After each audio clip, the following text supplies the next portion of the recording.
Очень много проектов возникает интересных, например, по контролю трафика, да, городского. То есть все мы знаем, что пробок очень много, да, в городе, это реальная проблема, которую можно решить. Или, например, вот мы поднимали тоже вопрос, предложение по поводу автоматизации переправ. То есть это же очень страшная проблема вообще в Якутии у нас по поводу того, что люди стоят там в километровых очередях. Это все тоже можно решить. В принципе, у меня есть специалисты, к которым я обращаюсь по вопросам развития IT-технологий. Я очень часто общаюсь с братьями Мушницким, например. Да? Я общаюсь и с другими, которые непосредственно работают в этом направлении. Но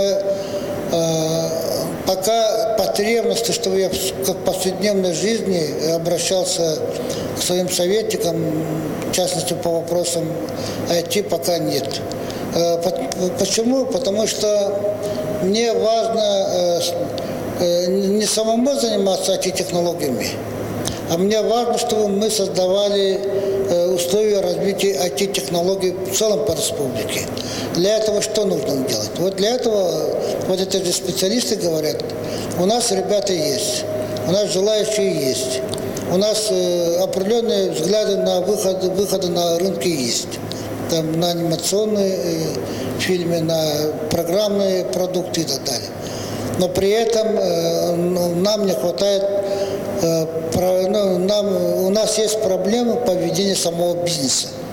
То есть проблема доступа к финансовым ресурсам, есть проблема доступа к имущественному комплексу, потому что многим хочется что-то развернуть, а там имущества не хватает. У нас есть определенные проблемы по налогам и так далее. Вот в этом случае я говорю, что нужно. Они пытаются нам подсказать вот то-то, то-то, то-то. То, что необходимо, то, что возможно, то, что нужно, мы стараемся это делать.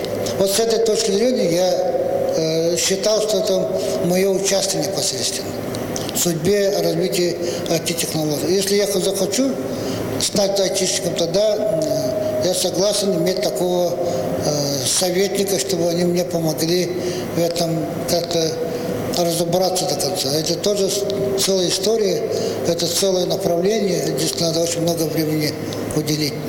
Поэтому в зависимости, какую задачу я перед собой поставлю, от этого будет зависеть, иметь советника или не иметь.